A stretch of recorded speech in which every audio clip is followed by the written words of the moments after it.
Hey, my name is Sarah. If you're watching the video version, this is Nova, and that's Jacob. And welcome back to another episode of Talking Fast. What's up, Sarah? We've been dealing with a very sick puppy the past week, so that's why she's being like extra. She'll be extra cuddly, extra involved in this episode, I think it's safe to say. That's nice. I'll get to it a little bit later, but yeah, I've been okay. Just stressed a little bit. How about you? How are you? Yeah, you know what? You have mornings and you're just like, damn, I could have used an extra 2 hours, and also just like a bunch of stuff goes wrong. Yeah. It's kind of where I'm at right now. Yeah, I have that feeling too. I'm having one of those mornings as well. So what better time to record a pod? I will say it probably will make our answers very honest because we're just not 100%. There's no filter on this. I'm exhausted right now. I'm so tired. I am too. I feel that.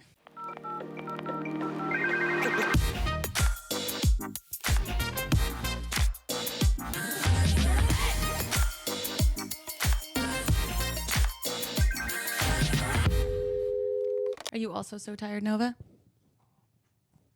That is a yes.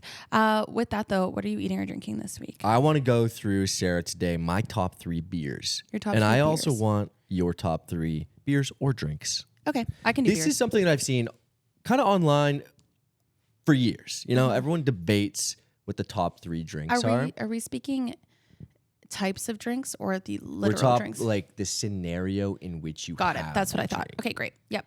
Because a lot of people say the airport beer is a top beer. I don't think that I would put that on That's my not list.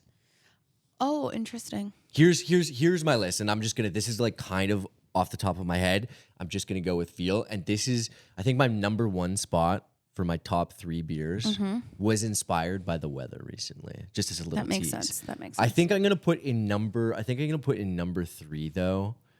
Do you do? I know this is kind of a guy thing, but do you do shower beer? I'm gonna go shower beer for number 3, No. like the pre going out. I've never had a shower pre-drink. beer. Never.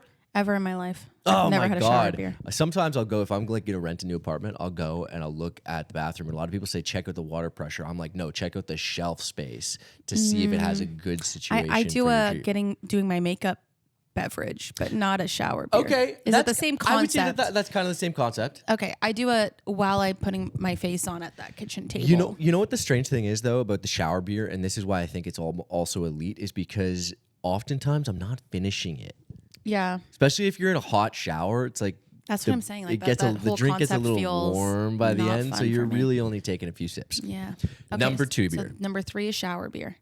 Number 2 beer, cottage beer. Cottage beer is a whole interesting. That's a whole category. That's a whole cottage beer. category. Yeah. Okay. First beer at the cottage. First beer at the cottage is a good one. I Can like you that. imagine like you're on a little vacation? the Maybe best. you're working from the cottage, but you're still in a relaxation Yeah. zone. This one is like half inspired by the weather because it started to be nice outside in Toronto, and I'm like, I want to get up to the cottage. I want to Yeah. get up to the cottage. True. Love that. Number 1 though. Okay. The first patio beer of the That's- season. yeah. It hasn't happened for me yet. It I hasn't didn't even happened know for that a me few yet Toronto either. patios were open yet. We had a couple of nice I know. days I saw last some week. people with pennies on the patio, and I was jealous. could not be more jealous of the people that took know. advantage and like found a patio that was open, and know, like me too. you're still having your jackets on, but it feels like, I don't know. For me, it's felt like this has been a really long winter. Yeah. I need that like street side chill session. Okay, so just quickly go over your top 3 Okay, beers. top 3 beers. The shower beer, the pre-getting ready beer, the first beer at the cottage, Yep. and then the first patio beer of the season.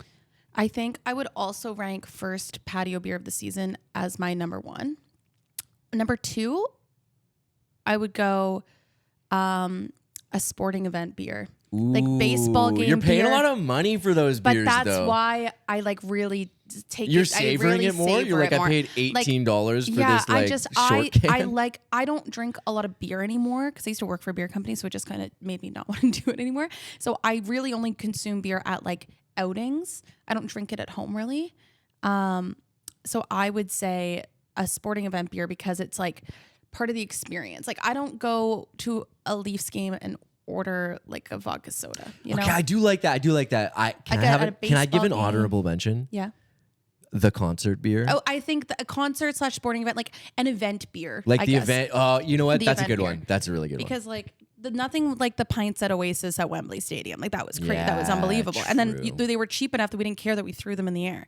And then in my third spot, I think I would put a deck beer. So cottage beer, but like I call it a deck beer because I don't like to drink beer down at the beach because like you're technically not supposed to. And like my guilt inside feels so guilty that you're not supposed to. So I would say deck beer because like when I first go to the cottage, so similar to like your cottage beer, I walk out onto the deck, crack it on the deck, and I sit on like the couch out there with like the fire table and have like a Corona usually. You ever have a good conversation on with a deck beer? I feel like those are the best conversations are with deck beers. Oh yeah, you can have life-changing conversations with deck beers. That's like I think the entire cottage weekend with my friends is on the basis of deck beers and like us enjoying our time there and deck beers and deck wine. You got a nice deck too. Yeah, my dad and sister built it. Shout out to them. I had no labor in that. Anyways, I love that. Okay, aside from my beer ranking, what are you eating or drinking this week? This week I went to Summerhill Market for the very first time, which Big. is a very Toronto thing. And it's kind of a white lie. I've been before, but I didn't realize I was there. I went in university with Kate. Are there two? There's multiple. There's like 3 or 4 now, I think. Okay, yeah. I went with Kate when university, but I didn't know what it was. It was just a grocery store in my brain. So when I got there, though, I was like, oh, I've had some of this food before. So I've definitely been here before. I love the selection of like pre-made things. It's really smart. And like, look, is it an expensive grocery store? Yes. But to be honest, am I out of touch for saying that it doesn't feel that much more expensive than other grocery stores? I'm not buying my produce there. Some of the like prepackaged stuff. When I'm saying the like prepackaged stuff, like that's all I went there for. That is on par with like prepackaged stuff at other grocery stores. Yeah. Like maybe the slightest more expensive, but it's more selection. So I was okay with it. So anyways, I really enjoyed it. Will it be just a special treat I go once in a while? Yes, mostly because my doctor and the girl that does my Botox are both beside Summerhill Market. So it'll be my treat when I go up there. Having your Botox girl be beside Summerhill Market is like a Hilarious. bougie Toronto. I know. It's very funny. I know. I realized that when I did it last week. But anyways, I really enjoyed it. I guess that's all I have to say. My favorite item that I tried were either the spinach and artichoke dip they have was so yummy, or they have this like curry chicken salad situation. I did used to get, I think I got soups. I got like they They have have big good soups bakery there. situation too sometimes too. I used to actually in university live beside one when I was like in a second year university. I lived beside the one that was like in the heart of Rosedale. Oh, okay. For a second year university student, Summerhill Market is not an attainable place to shop, but it's so convenient that I went. And then the other thing I was looking at was like, so when I went there and spent like, I spent like $150, like, and I got 3 meals worth of like pre-made meals or whatever. I was like, honestly, that's still cheaper than me ordering Uber Eats. Yeah, that's true. That's true. You know what's classy about them too is that they let people like their regulars have tabs. No, that's the way I discovered Summerhill Market. The very first time was I went with my friend Kate, and she lived with her aunt and uncle in university, and they had a tab at Summerhill Market. So we go there because we were going swimming at their house. She goes, let's walk over to the market. She says, the market. And so we walk over to Summerhill Market, and I go to like offer to pay. And she goes, no, we'll just put it on Jerry's tab. And then they just, I go, what? And as long as you have the approved people on the tab, you just have to give like the numbers. You're rich if you have a tab at a grocery store. You can have tabs at Summerhill Market. That'd be so dangerous. If I could have a tab at Farm Boy, danger. Where else would you like to have a tab? Like just like non-grocery stores. I think coffee shops. I would love to have like Milky's. I go there enough that I would love to have a tab. I would love to have a tab at Craig's Cookies. I'd eat a shitload of cookies. That's a good one. That's a good one. I love that. Sarah, what are you watching or reading this week? Jacob, like the rest of the world, I am watching Love Story. I keep seeing Love Story, ads for this. The JFK Jr. and Carolyn Bessette. People are loving JFK Jr.'s fashion these days too. Yes. I will say it's very funny because like it's the funny thing about it. So it's really weird. It's watching it is sad, right? Because you know how it ends. Like, you know, like you're watching this like love story, and obviously it is fictional. It is like based in truth, and there are things that are true to it. It's based off of a book, but like, you know, it's Ryan Murphy. Like, there's a lot of dramatization of it. Like, anyways, there's like times that they're having conversations in their home by themselves. There's no way that anyone knows what, you know what I mean? So anyways, it's really good. And so when I watch it, I'm like just watching it as a like fictional show. I really enjoy it. But then obviously naturally, like you go down the rabbit hole being like comparing the scenes and being like, oh, what was real and what was not, all of that stuff. Like they just watched their wedding scene, all of this.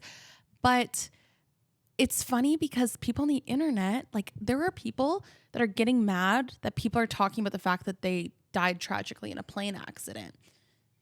Wait, what do you mean? They're getting mad? Why would they get mad about that? Because people are saying it's a spoiler.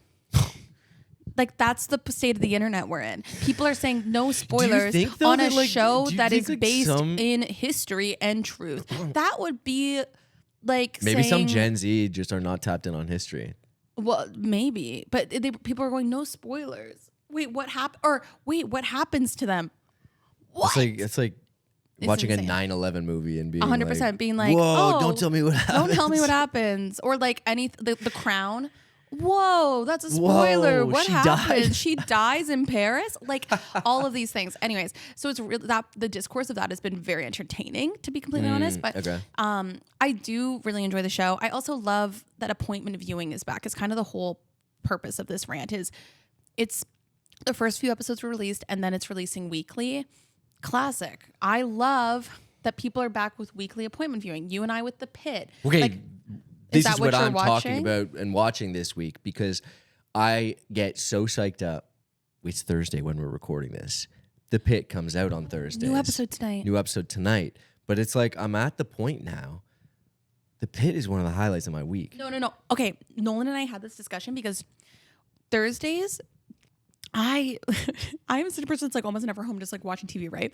But now, like, I don't know, Thursdays became like the day we were so excited. We were like jittery during the day. That's like original Survivor, you know what I mean? Exactly. Well, we still get that way for Survivor. Yeah, but on Thursdays. But on, yes, it used to be on Thursdays. And so it used to be the double picture of The Pit and Traitors.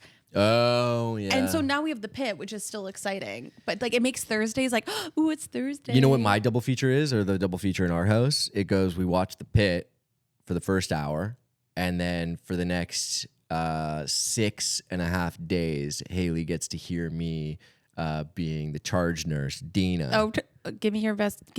Dr. Robbie. baby Jane Doe, give me your best. No, you know what? I got a bone to pick about like everyone on TikTok doing like the vocal stems of Dana. Dana. I think she just says her name like Dana. But like everyone says, oh, the way into her voice. Clearly, I don't have it exactly, but the way in her voice is Baby Jane Doe. Baby Jane Doe. Like, there's so many better things. So I've actually spent the last probably 3 weeks when we're not watching episodes.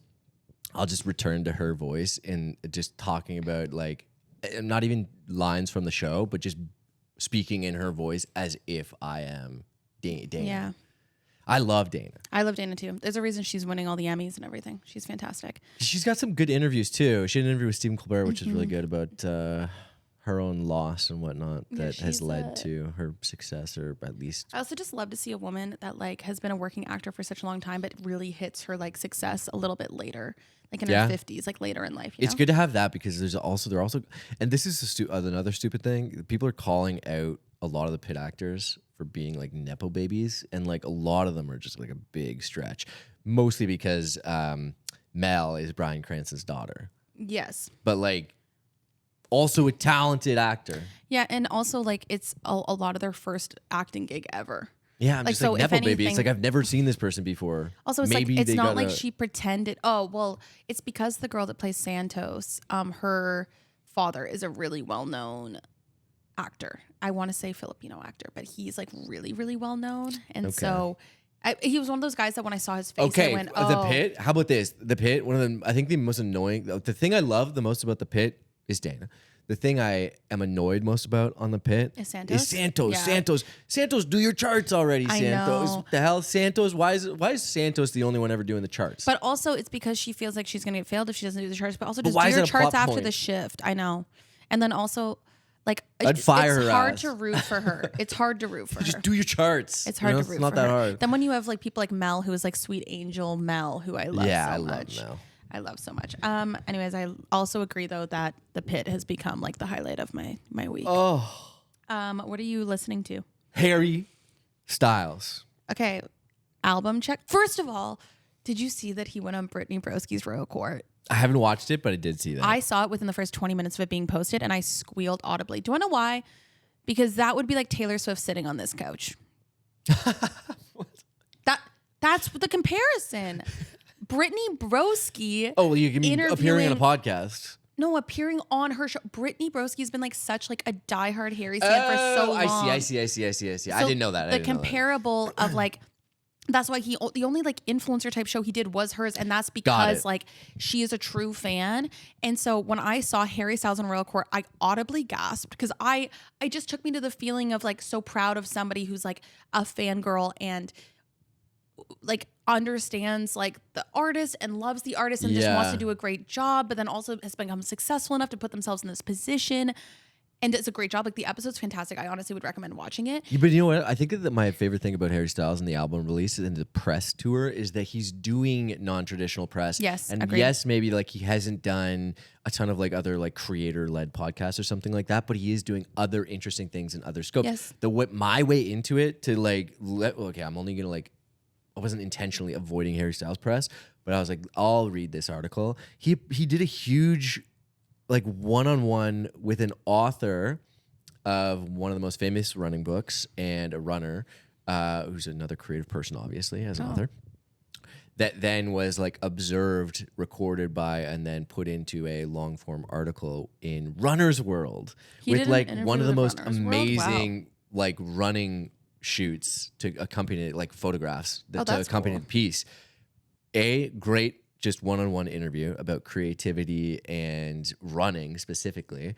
And then two, just like an amazing photo shoot that like I followed his stylist after that because that guy is so cool. And then I also went on eBay and bought a bunch of like vintage running shirts so I could be Harry Styles. I saw that. I saw that on your Instagram story. Do you like the album? Were you a big Harry Styles fan to begin with? I met Harry Styles, my guy. But were you a big fan? This is the thing. I wasn't a Harry girl when I was a One Direction girl. I was I rotated between Zayn and Liam and Niall. Niall, as he got older. I was never really a Harry girl because I was, to be honest, in high school, a pick me being like, everyone loves Harry, so I'm not going to love Harry. Because then statistically, I thought it gave me a better chance of dating one of them. And if we're being real, I was a Justin Bieber girl above all else. So like I wasn't a Harry girl. So I love Harry Styles and his concert was so much fun and all that. But it's not like I was waiting until midnight to listen to something. Like it's not like I wasn't waiting until midnight, but his music is music for me, I would say. And this album is Harry's even more House, so. though. I did see someone say, and I was like, I agree with this, that Aperture was writing checks that like the rest of the album just could not cash because it didn't live. Not every song lives up to the hype of Aperture, which is what I was hoping for. However, I like half the album like a lot. Yeah. And then the other half is kind of, I'll take it or leave it. That's like quite a bit of his work, though. I find when he hits like perfectly. But Harry's House is like an album I do go back to. I love that album as a whole. And you know what? If you can add off of, maybe this is a sign of a great artist that like if you can switch up your sound a little bit and then add 3 or 4 songs that you could potentially put in rotation for a tour, that set list starts to get pretty good. Well, because he's gonna have to keep stuff from the on his tour. He's gonna have to keep stuff from the other. But that's what I'm saying is like it'll always be an Eras tour with Harry Styles. That's true. Well, yes. What about you? What do you listen to? Speaking of my fangirl days, Justin Bieber, baby. I've been when I'm in the gym exclusively listening to Justin Bieber. Is that because I might be seeing Justin Bieber very soon? Maybe, possibly. Potentially. In a desert? Maybe, possibly. I have been kind of teasing it, and no one has caught on. Sarah, where are you going? I'm actually going to make this a podcast exclusive because I don't actually think I'm going to publicly announce that I'm going to Coachella till I'm actually there. Be good. Nice. So podcast, you exclusively get to know that Tara and I are going to Coachella. Actually, Tara's vlog, she's been talking about going to Coachella, so it's not even like I'm the first one to talk about it. You haven't been to Coachella before, right? No, I've been to Stagecoach, which is at the same grounds as Coachella. Thing, yeah. Same idea, but the country festival version. It's also way dustier at that one because it's after 2 weekends of Coachella. So it's like worse for your lungs. But I've never been to the Influencer Olympics, aka Coachella. So I'm going there for the first time, which is very exciting. And I really never thought I would go, to be honest. I love a music festival. Like I love to party. Like I'm down. But I kind of was like, is that era over for me? But Tara and I literally, when Justin Bieber got announced back in like September, we like looked at each other. We said the only reason we would go to Coachella is for Justin Bieber. What is like your main song you have to hear? This is my dream scenario. My dream scenario is that Justin Bieber brings Hailey Bieber out and performs One Less Lonely Girl on stage to her. Oh, that'd be good. Is that a good take? That's what I think should happen. Also, I'm trying to figure out my fit because I want it to be Justin Bieber related for that day, and I think I'm gonna wear a Toronto Maple Leafs bomber jacket because that's like his favorite thing is the Maple Leafs. If I was going and gonna what see song would Bieber, you want to hear? I would want there to be like an onstage fake power outage or something, and extend it so it's like 30 seconds. Wait, what's going on? Like it should be back, and then it's a minute. What the hell? Yeah, and then maybe some flickers start happening. And then boom, he's at a side stage. You didn't even see him leave. Ooh. And then all of a sudden launch into Down to Earth. I love Down to Earth. That's maybe one of my favorite songs. Overboard is another one I would die to hear. I would okay, this is my thing. Any early Bieber would just fuel my fangirl heart. Yeah. I mean, Ludacris has to show up, right? He has 2 songs with Ludacris. The and I Guest love could All be Around insane, the World. yeah. All Around the World was one of my main marathon songs that I like kept going back to. When I needed hype. Justin Bieber, Believe album specifically, such good running music. I hope that you're right. I hope it is like the Ludacris era. I hope that like those celebrity guests that is so famous for Coachella, like to bringing out a headliner, bringing out other people. It always happens. He's got to lean into that a little bit as opposed to like bringing out the more like cool people that he's been working with recently, like Dijon and McGee and all them. Also, do we think there's a planet where Sabrina Carpenter brings Taylor Swift out, or is that just me trying to manifest something that's not going to happen? Maybe weekend 1, which is your one I'm weekend. going. If I got to see, actually, I would not come back from that. If I got to see Taylor Swift at Coachella, you get arrested because you're like trying to stage dive, and then I saw Justin Bieber the next night. Crash the stage. I think I could. I think I could go to rest. I think I could die. Anyways, so I've been listening to a lot of Justin Bieber, and amongst other artists, there's a lot of really good artists. Foster the People, my Tumblr era 17-year-old self is so excited for. And that was one of my favorites. Like at Pumped Up Kicks, he was playing the guitar all the time. That'll be a good festival song. Very too. good festival vibe. Anyways, I know you've been to Coachella, so if you have any tips, Coachella is fun. You pace yourself. Yeah, I know. I have to. And it gets super cold at night, so like dress appropriately. Jacket's important. Sarah, what is something you did this week? I kind of talked about it off the top, but we had to take Nova to the emergency vet, not once, but twice this weekend. Well, we took her to her main vet once, but on an emergency appointment, and then we took her to the Emerge. So I was really trying not to be just like a crazy puppy parent, because that's like the one thing that kept creeping to my head is like, am I being like overreacting? But we woke up on Saturday morning and she was like so lethargic, not herself at all. And she's like a dog that like leaps out of her crate in the morning, and she had no energy, and she like would not eat food, did not want anything, and this dog loves food more than anything. So we took her to the vet, and they were like, you have to wait it out. She probably ate something that's like bothering her stomach, because she was also throwing up. So like she probably ate something that's bothering her stomach. Wait it out. We waited it out, but then it just was not getting better. And then by this point, we're going on 48 hours of her not eating. The only thing she was consuming was ice cubes, and like literally couldn't even like lift her head off the couch. Like she had no energy. So we said screw it, and we went to the emergency vet in Etobicoke, which by the way, if you're looking for an emergency vet in Toronto, what was it called? EMG vet. Anyways, they were fantastic in Etobicoke. It's like a chain from the States that opened up here.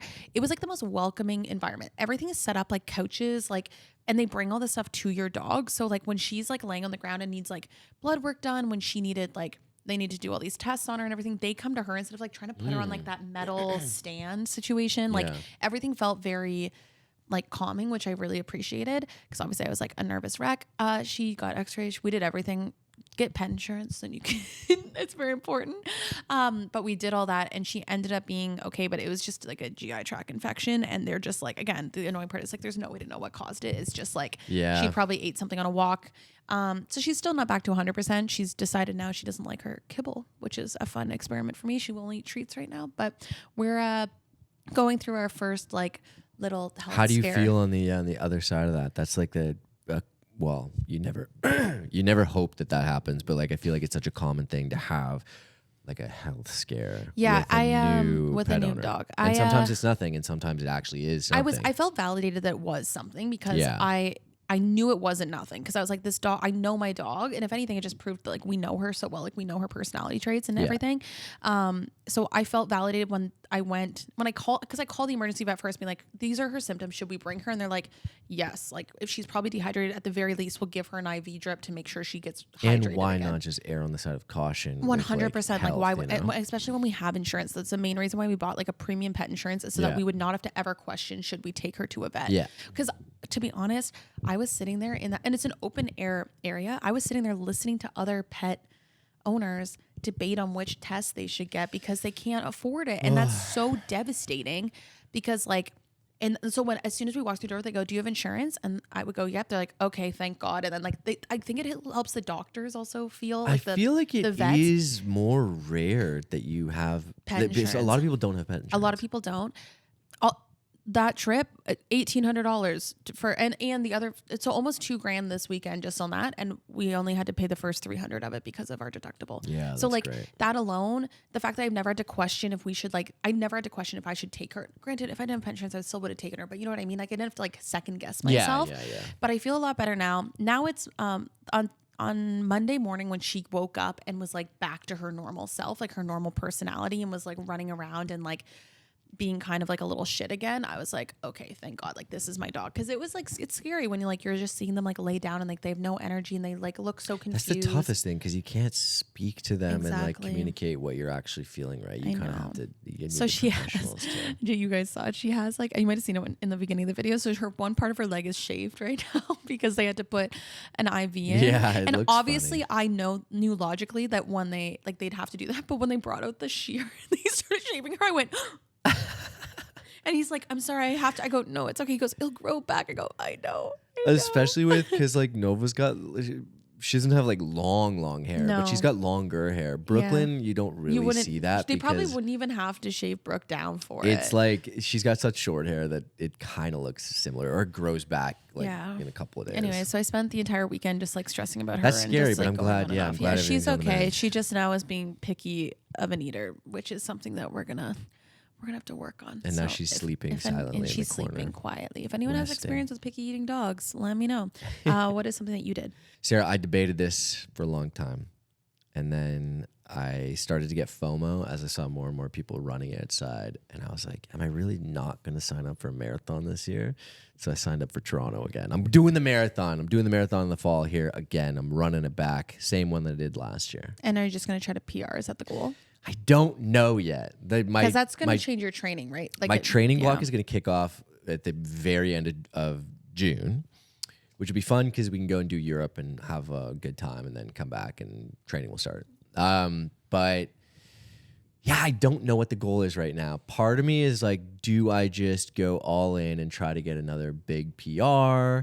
Do I try to have fun with it? What if you try to break a record? What if break a record? What if you become the fastest person to run a marathon while recording a podcast? You think I'm joking? And we might first maybe 30 minutes would be a stretch if it's interesting at all, and then the next 3 hours, 2.5 hours would be like. You wouldn't hear a word from me probably. Okay. Well, what if you're like debating, what if you decide to break a record instead? Yeah.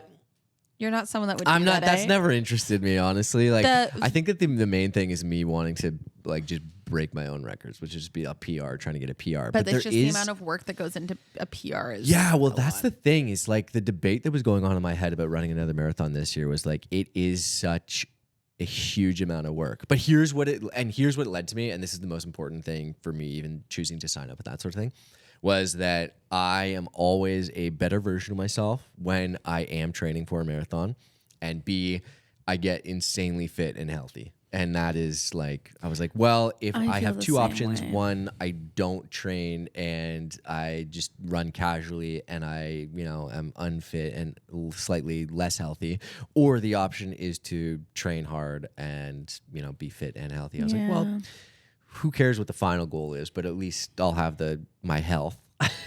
Yeah. I have not run in a month and a half. Oopsie. It's been tough. You know what I've been, I'll talk about this next time, but I'm back running a little bit and then playing soccer and other sports. So I love that. I'm supposed to run the spring runoff in a few weeks. So that's what I was going to ask you about too. I might do that as my annual gut check. The spring runoff is my annual gut check for where it's such am I. It's a hard gut check though, because that's it's a horrible race. Course. It's so hard. No, but that's why, because it really kicks me in the ass. Like last year was the same thing. I was like not in good shape before the spring runoff, ran it. And 8K is just enough that like it really shows your fitness. Who isn't from Toronto, has no idea what this race is. It's in High Park, which is an extremely hilly course. Like it's not just like a little bit up and down. There's a King of the Hill challenge at the end of it that is like, it feels like you're running straight up and you have to climb a ladder or something. Yeah, like it's really not a fair assessment of where I'm at, but It is what I use as my gut check because Yeah. it usually aligns with the weather becoming nicer. And then honestly, I get so mad at myself at how poor my time is that it then inspires me to like, I kind of have to be fueled by a little bit of self-hatred in order to keep running. And I don't think that's a horrible thing. That's what it takes sometimes. Like, it's more so that it's like, I know what my best can be and I know what it feels like when I'm fucking crushing it when I'm running and how I feel. Well, that's kind of how I feel right now is I feel like a little sluggish and I feel like it's a drain when I get out there and I'm in it. But then I feel better afterwards. And I was like, maybe I'll just feel better all the time. It's just been hard with like if I just do it more. The dog, like trying to figure out like, okay, God, slipping out I for like know. an Where hour, do you find do the time? this. Like that's the part that's been difficult. But I get it. I'm gonna go for a run this weekend. That is my number one goal this weekend because the weather's been a little bit nicer, and then that'll be a good gut check, and then I'll see how I do from there. Finally, what is something that you're loving? Yo, just chopping it up with neighbors in the elevator, chopping it up with random people. I'm one of those people that it's tough to go places with me sometimes because if someone starts talking to me or if I start talking to someone, we're gonna hang out a little bit. We're gonna get to know each other, even if it is in a very like the non-traditional spot for that to happen. We were at Dairy Queen the other day. And we were waiting for some food. DQ's got some good food, by the way. The non-biased. They have great food. And but I got a Blizzard. I'm a cookie dough Blizzard kind of guy, first of all. Okay. Anyway, get the ice cream. I go give it to Haley in the car, her dip cone, and then I have my Blizzard. And then we're waiting for the food to come out. And this guy notices my hat. Not this hat that I'm wearing now, but he notices a hat that I'm wearing. And we get to talking about the brand. And then we're getting to talking about how his buddy owns a shop and, you know, this and that about the quality of product and all it was made where like OVO stuff used to be made, but now it's all like that stuff's all a little bit cheaper and this kind of thing. Get to know he's the actual owner of the DQ. He's owner of like a bunch of franchises. So shout out to my new friend, Steve.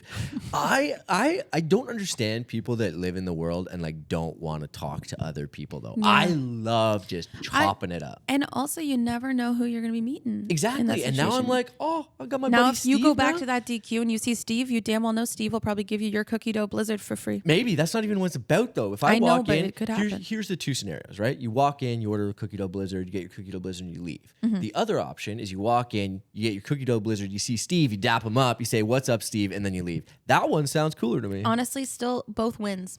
Both are wins. I mean, you get your Blizzard anyway. A cookie dough Blizzard, both are wins. I love that. Something that you're loving this week, Sarah? I've been loving going to bed early. And by early, I mean by my standard of early, which is 11. That's early. Well, are you in bed asleep at 11 or are you in bed a little bit early? Now I am. I used to be I'd get in bed at 11:30, was not asleep till 12:15 or 12:30. Like I was not going to bed until after midnight. Okay, wait, Sarah, walk us through your bedtime routine. Right now, I finish watching The Pit and then I go do my skincare routine. Then we take Nova out on the balcony to go pee, and then I bring her back and I say crate. She goes into her crate. I give her some treats for going in her crate. And then I hop into bed. I put on calming puppy music, which also is calming Sarah music. And then I would love if I was reading before bed or something, but I am at a state right now where I hit the pillow and I am passed out completely. And that's my bedtime routine currently. I wish I could do that. I can't pass out. So I know I never used to, but I've just been so exhausted recently that it's just been helpful. And also I've been waking up earlier because I used to wake up at like 9 a.m. So the fact that now I'm waking up at like 7:30. Do you love it because of the sunshine too? Like it's beautiful. And like morning walks with her when it's like 7:30 is really wonderful. So yeah, I'm just exhausted. So now when I hit the pillow, I go to sleep right away, which is how you're supposed to do it. I just had never lived this way before in my 29 years of life. Are you waking up rested? Wait, when you say you do skincare routine, are you a morning shower or a night shower? I'm a morning, daytime shower person. Okay, yeah. I do my full skincare routine before bed though. I know some people will have a shower and then do their skincare kind of thing. No, I don't shower before bed. I'm about to get in my bed anyways. Who cares? I feel the same. I'm not a night shower kind of person. No, I'm not either. Only if it's like I really don't want to wake up extra early the next day. Like if I knew I had this record as an example, I probably would have showered last night because I just didn't feel like 100%. You know? But yeah, that's my nighttime routine, and I probably post that video once a week on TikTok if you want to watch it. Yeah, I watch that every time. today we're talking all about wedding etiquette, wedding season. We are coming into the spring and wedding season. Jacob and I have talked a lot on the podcast about how we are both going to destination weddings this year. I'm a bridesmaid twice this year. I think I have 6 weddings. I was supposed to have 7, and now What? So wait, did they break up? There's one wedding that is not happening anymore. Oh my God, drama. Let's talk about that. I'm not talking about that. Yes, let's talk about that. That is amazing. That I'm not talking about. But anyways, all to say is those types of things happen. But I have a bunch of weddings this year. I'm a bridesmaid twice. Jacob has one. How many weddings do you have this year? It's just one. Just one? I hope it still happens. Oh my God. And so we are in that era of life. Me specifically, I feel like I'm entering it more so. Last year was like my first year with multiple weddings. And then this year it's just going to get more and more and start to snowball into more than that. So we're going to talk wedding etiquette and all things surrounding weddings. Because I actually have some interesting things to bring up. Because I was talking to my sister who most of her friends are in the States. And we were talking about wedding gifts. And she's a different culture, like across the border? Well, at least in the South where like she went to school, everyone literally buys a gift. Like that, most people don't give money. Like they have a table at the wedding to put your gift down. She was told there probably won't be a card box. That's like not a thing. Really? Like it's not like, because Mackenzie's like, oh, how much money are you guys giving? They're like, money. We bought her things off her registry. I don't remember the last wedding I've been to in all of Canada where there was a table for gifts. No, it's only cards. Only ever a card box. Yeah, I know. That's what Mackenzie said to her friends. Is like, no, it's literally like people. I don't only even. give, sometimes they'll have a registry, but like very rarely. Very rarely. It's mostly just for like you just give cash. You like pay for your head basically. That's like kind of like the mentality. Yeah. Anyway, so I was just like, I thought that was really interesting, but we're going to answer some questions. So this goes into the first question of how much money do you give for a gift? Oh, okay. I think it depends. It varies on multiple. It varies based on a few different factors. One, if it's in the city that you already live, and it's like that's the only thing, you're not getting another gift, and this is the thing for you. That's the first major factor. The other factor is what's going on at the wedding. Are we talking? Is it a cash bar? Is it an open bar? Is it a big venue? Are you getting dinner, or are you doing the ceremony and dinner? Like is the whole thing? Is it a black tie experience? Is it because to your point, then you're paying for your head, but then you're also accounting for like, okay, what expenses am I putting into this? So if you're putting in fewer expenses and it's a nice party, you're paying for your head, and you're I don't know, $200. Yeah, $200 a head. I'm normally of the and also you can also, it's totally normal to give a little more to your friends you're closer with. Like there's like things that happen like that. I feel like you get away with that. I feel like 100 to 200 is pretty standard. Yeah, like for couples that, like for example, we went to a wedding in Niagara on the Lake, so we had to travel there. We stayed a night we had to stay actually 2 nights in a hotel just because of the way the wedding festivities worked out. We traveled there for them, and they're friends of ours, but like they're not our closest friends. I think we did like $100 or $175 a head for each. So we gave like $300 between the two of us. Yeah, I feel like that's pretty standard. And same thing, like we went to a wedding in Hamilton, same kind of thing. Yeah, same kind of thing. So I think anything under $100 is like a no nowadays. You can't be doing that. Even like I went to a wedding this summer that was a cash bar, and it was on Queen Street West, and it was just like kind of felt like a night out. We got like our first drink or first two drinks. Like they had drink tickets. And they had like some food and stuff, but I think I still gave $100 because I was like, I need to give you something. Here's the thing, because the $100 is now like $20. You also want to err on the side of like always err on the side of being the person that gave too much and not the person that gave too little. Yeah, exactly. I think. And now I understand that is a stretch sometimes for people. Like if you're feeling the pinch on your finances, that's tough. But that's something that like is tough about wedding culture in general. Yeah. It's pricey for people to actually go and participate, especially when there's an expectation of, oh, didn't I see you in that dress at like the last wedding that we attended together? It's like you have to get a new dress every time. And it's like, that's what, minimum $150, probably close to $500, right? Well, and also one thing that I think that my friends do that I don't know if everyone else does this is one thing my really close girlfriends and I do is we text each other to ensure we are giving the same amount of money. Yeah, so we've done that the last couple of weddings I've gone to. It's like the pre-hotel thing.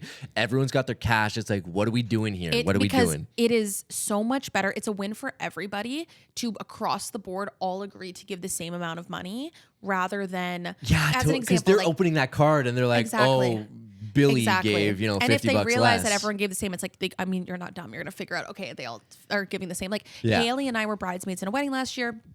When you're a bridesmaid, you personally usually don't have to give a gift because you've like paid for the bachelorette, you've paid for the dress, you've paid for all these other things. And the my wedding was in Montreal and all these other things, but we still like gave money on behalf of Nolan being a guest and Steve being a guest. So we just made sure, because we all stayed in a hotel together, we made sure that we were both giving the same amount of money for Nolan and Steve, a few $100s each for their head, whatever that might be. Right. So I think that's another thing is like, just because like you're a bridesmaid doesn't mean that like your partner, if they're not in the wedding party, like they still have to give a gift, in my opinion. Yeah. But I know some people that like don't do that, which is crazy. Okay, to me. speaking of wedding party and bridesmaids, can you say no if someone asks you to be in their wedding party? I think so.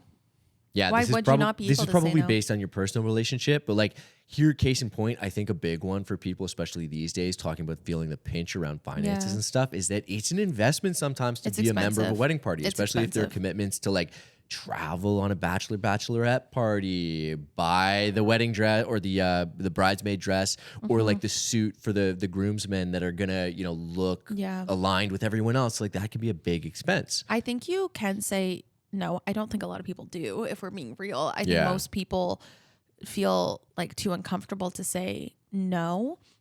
But I've also seen saying yes. Do you know anyone that said no?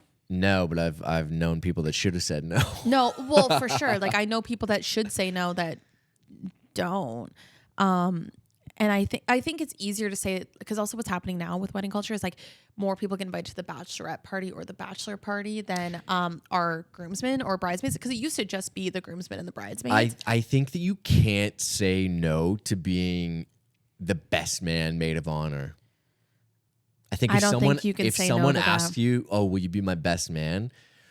You can't say no to that. Yeah, I don't think you can say no to that. Because imagine you go to the wedding after you said no, and like you're still a groomsman or something, you're still at the wedding, and be like, "Yeah, that speech would have been I don't think you can mine." say no to that. I think you can say no to being bridesmaid. I think it's the easiest thing to say no to is going to a bachelorette party. I think that one for financial. Like I know somebody that recently said no. Like I think that's this is maybe a good take that like if you're a member of a wedding party, I think that you shouldn't say no to being a member of a wedding party, but you can say no to attending bachelorette. No, I think that's a good take. Especially if it's travel based. If it's close by and it's like in your town and you say no, I'm not going to go to this. It's like, well, maybe something up there. I think again, you can say no. I think that is an option. Should you say no? Probably not. I think people now more than ever take like a lot of like, if they are choosing to have a bridal party, it's because they really want you involved in it. Like, I think that's like a very like sentimental thing to people. So I think if you can make it work, but also I do think that it is important to be real and upfront, both as like the maid of honors and bridesmaids, whatever that might be, about costs and what it's realistically going to look like. I've luckily been only going on bachelorettes recently, or like been invited to ones that people are super transparent about like how much something's going to cost. They usually over budget, like tell you it's going to be more than it ends up being. I feel all like of these we things. talk about this a lot, but it always comes down to communication. Always. Sarah, staying on the same topic of saying yes and no to people, but putting ourselves in the position of, say, we're planning a wedding. Yep. Can you say no, or do you have to say yes to certain invitees? Example, extended family members who maybe on the like fringes, if who live we're far getting away, married? but you have to invite them, or maybe like your parents' best friend who they really want to bring because they were like, oh, they were around when you grew up. Can you say yes or no to those types of guests? A friend of mine had a really great approach with this, and her mother-in-law wanted to invite some of her like best friends, and like to them it was important for her friends to be there to watch her son get married, whatever. And my friend just went, great, this is how much each of their heads costs. Yeah. And the mother-in-law covered the heads for her friends. Or I think like that's just the or it came like, and it wasn't out of the money they gave them for the wedding. It was just like, that was I think the other solve for that is ceremony, no reception. Come and be a part of that. If you're on the fringes, come and witness the marriage, give your congratulations. I'm not paying for your steak dinner. But then you don't, there's also not an expectation that they bring a card full of money for you. You know what I mean? That's true. Like just come, enjoy. Reception's going to be a bit smaller because maybe the budget's a little bit tight for the wedding, but like you can come and have I know a lot of people who go do that, or go one or the other. They're like, okay, ceremony's going to be really small and just tighten it with close family. And then we open up the reception like after dinner to just a party. Yeah. I think in general, again, everything really boils down to communication. And I know this is all way easier said than done. Neither of us have been in this position, But I've actually already started the communication where I said, I'm not engaged. And I said to my mom and dad and I were at dinner like a year ago and we were in Nova Scotia. And I just like, they had like made some comment about like a wedding one day, whatever. And I just said, yep, I'm not inviting all of your family. Yeah. And they both looked at me. They went, no, you don't have to. So I was like, all right, remember Start that clock communication it, early. Clock it. And the thing is, I think at the end of the day, if you are paying for it yourself, granted, I do think it is different. If your parents are paying for your wedding fully, you gotta open up that guest list for whoever they want. They get to choose who they want. And I think that's the other conversation you need to have about like, if my parents are giving me money for my wedding, is it like what I've seen a lot of family members do recently, which is I think is really smart, is parents, instead of being like, here's like 10 grand for your wedding, instead they'll go, we're going to pay for your open bar. That's their contribution. So then they don't touch guest list. We're going to pay for your dress. We're going to pay for the dessert bar. They're going to pay for a specific aspect of it so that it never comes back to, well, I'm paying for this. No, you're not. You paid for this part of the wedding. Regardless of who's paying for your wedding, and this is speaking as someone who's never planned a wedding, but has planned a bunch of events and been to a lot of weddings, you should always control your own table settings of who's at what table and 100%. Where the tables are, because Agreed. Don't let your parents put like their friends close to the head table of where you're going to be like having a good time, you know? Speaking of adding or subtracting people, how do you know for a wedding if you should give a +1 to guests or not? I think it's the same way. Like, look, this is the crazy part about weddings. A lot of the time, the reason weddings are so stressful for people, look, I've never planned one, I've been involved with them, but this is just from my outside perspective. I think the reason weddings are so stressful to people and so overwhelming is because it is the first event they've ever planned in their life. Yeah. A lot of the time. I have friends right now that are planning weddings that have never really hosted a party before, never really hosted people. Like they've had like people over for a drink, but it's not like they've ever planned an event. They're not like, oh, before. we got to pay for some extra XLR cables. No, like, but not even just to that extreme. I'm even talking just like I'm hosting an Oscars party on Sunday. Every time I host a just party, to handle a guest list, or that's like, what I'm saying is every time I host a party, I think of guest list. So like I threw out the invite to like you and Haley, and I said, yeah, you and Haley can come. You can bring Alfie, whatever. But like, I see that as, if I'm inviting another friend that has a dog, I'm not telling them they can bring their dog. It's like the same idea. Right. Like when you are somebody that hosts a lot, you are constantly thinking of guest lists. I host Halloween parties. I live in a small apartment, right? So I'm very strategic in who I invite to things when I'm in this space. When I have my condo party room, it's a lot more open. But when I'm here, unless I say you and your boyfriend are invited, you and whatever, it's kind of me just inviting you. If someone then asks for a +1, I usually can try to make it work. It's like a little bit different, but I'm constantly doing that. Like when I'm hosting, thinking about who gets to bring a guest, who gets a +1. I'm working on my birthday guest list right now. It's the same thing. Who am I just inviting versus who's bringing a +1? Yeah. And a lot of it is just rooted in how you feel. Will these people I'm inviting to the party have other friends there that they can mix and mingle with? Yes? Then great. The odds of them getting a +1 is probably a little bit less. Are they in a new or current relationship, and do I know the partner? Yes, even if I don't know the partner that well, but they've been in a decently long relationship, I'm going to give it to them. If I don't know the partner that well, I almost want them to be there so that they can integrate a little bit. And then the other rules of thumb, I think anyone that's your bridesmaid or maid of honor or like groomsmen, if they automatically should be allowed one if they want it. They could have +2 if they want. I don't care. I'm not going to say names either, but I know someone who got at a head table and had only been dating for like 2 months. Damn. And they sat at a head table? Great. Well, but on the opposite of that, I know somebody who was a maid of honor and wasn't initially offered to bring their partner because it was a small wedding and they were like newly dating. But I said, bar none, regardless, that shouldn't matter because like any bridesmaid, groomsman, whatever, they are doing such a favor to you. They automatically should be offered a +1. Absolutely. And if they don't use it, they don't use it. Sometimes when it's a really big wedding, another thing that people do is like you can give +1s to people that you're like, oh, you're not going to know a lot of people there. So like bring a guest, like bring somebody. I also don't think +1s can be dictated on how they're used. +1s can be used for whoever.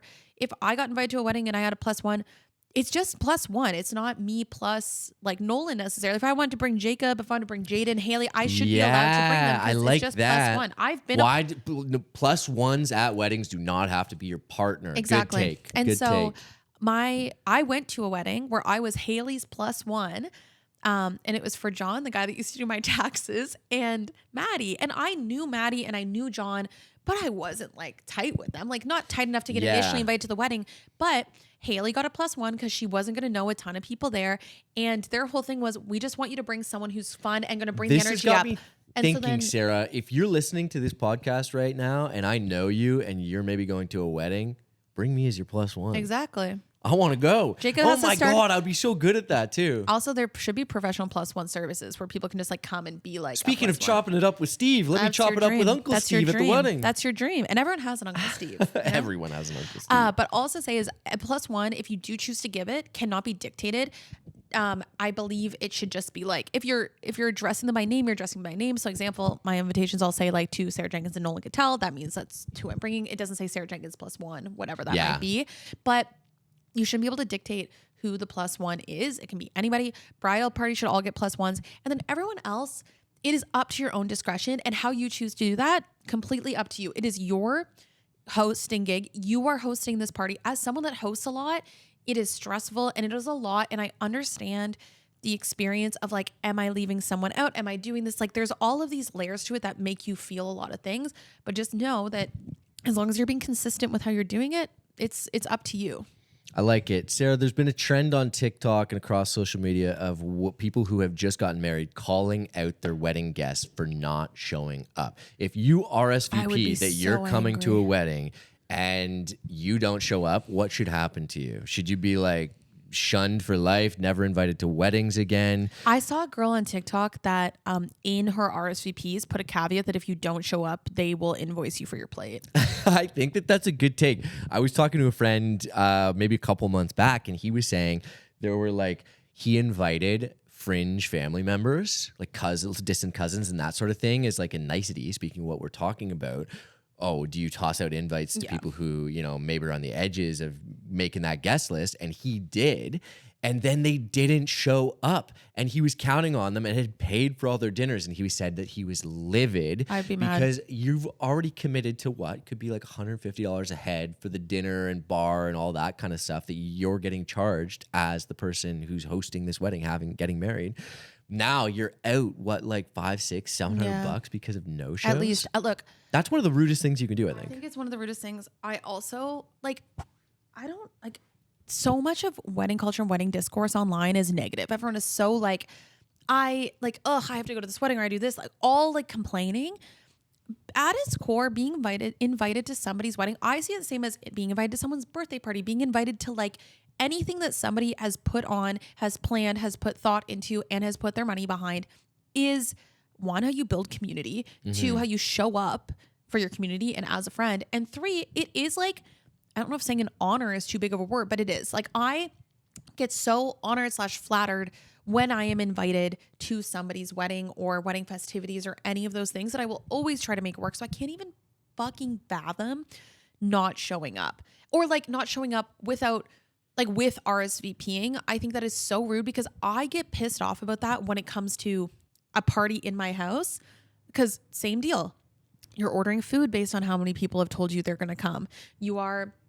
Maybe you could have invited a couple other people, or maybe, like, you know what I mean? There's different ways that you could have done things.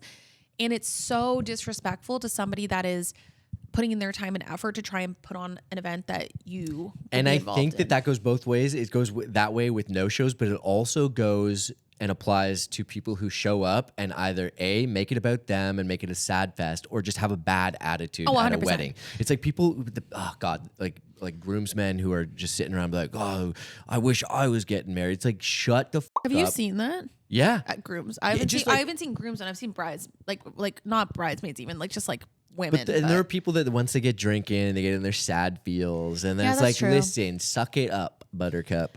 Weddings as adults is objectively some of like the most fun because it like mimics like a night out bar night, but it's all the people you like or all people that have been vetted, and it's like you're getting to get dressed up. Like there's so many things that are so fun of it. I love going to a wedding. So I just like, I can't fathom that. I think it's so disrespectful if you choose not to show up. If you can't show up, you need to have a damn good reason, and you have to let them know in advance. It can't be like, if you're not showing up, you better have died.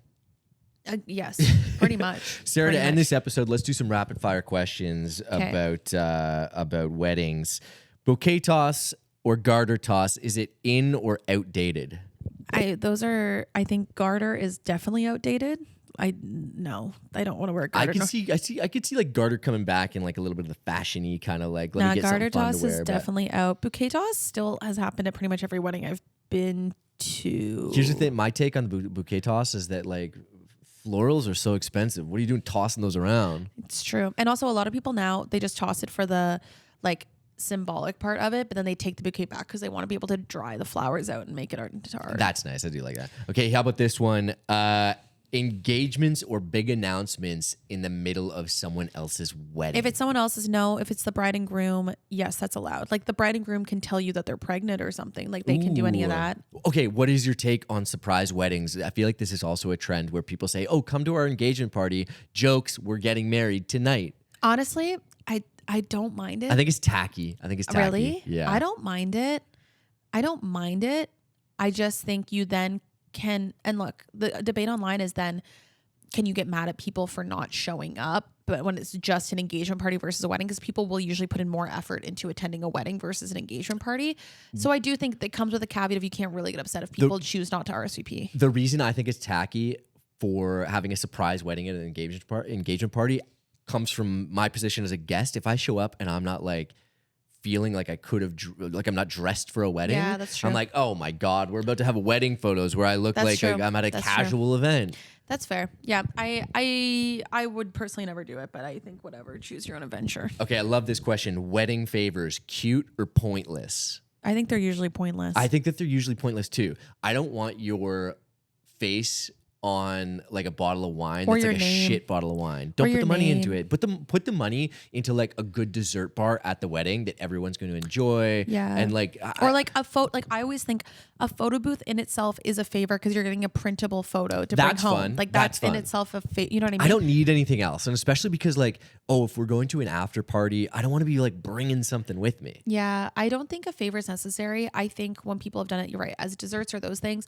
But the other thing I see that's really common at weddings is people making a donation to a charity in lieu of favors. I like That's that. happened at almost every Let's do wedding that I've ever instead. been. Every wedding I've ever been to, people have done a donation to a charity in lieu of favors. Weddings, child-free weddings, are they better or should children be involved? Absolutely, they're better. They're better. Yeah. You don't want kids crying.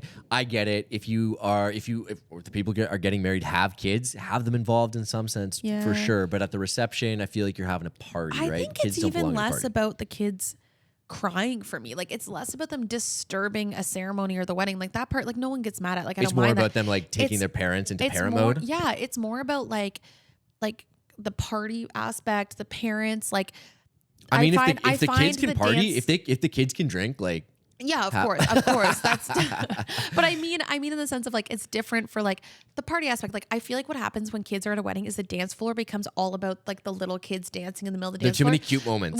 Which is look, I think it's cute for the first couple songs, but then I'm like, guys, like we're trying to get down, we're trying to have fun, we're trying I'm to not like trying party. to knee a 6-year-old in the face while I'm dancing to Mr. Brightside. Exactly. You know? So I think, and also I'm like kids of the immediate family that were in the wedding party, whatever. That's fine. But yeah, I'm a big no kids at wedding person. Okay, last one. Is an open bar a must at a wedding? Look, I recently went to a wedding that wasn't an open bar, and I still had a good time.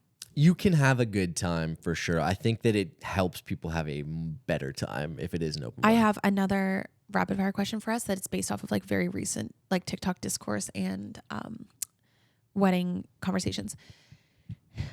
Are people being okay, how do I word this? Should a black tie dress code also mean black tie experience? Yes, 100%. If I am showing up, if I'm renting a tux and I'm coming to a venue that is clearly not meant for a tux, Yeah. I'm pissed. If I'm renting a full length ball gown or like purchasing one, whatever, like truly black tie, and I'm getting up for a buffet, I better have a tiny little soup spoon if I'm wearing a tuxedo to a wedding. We're talking like it needs to be a proper sit down coursed meal. There like, should be, I'm not pouring my own wine if No, absolutely not. I'm wearing a tux.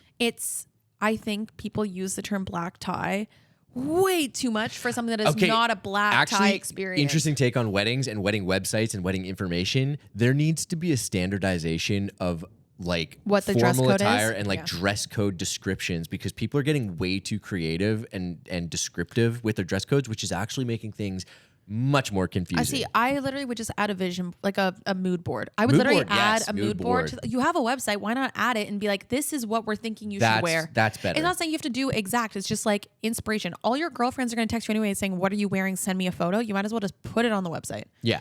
Anyways, we could do a full other episode on weddings. We didn't even touch destination weddings, which we're both going to. And also, if you're having a wedding and you want us to do a live podcast or just like commentary on it, we will come and judge your wedding. Like for as two wedding people who style. have never had weddings.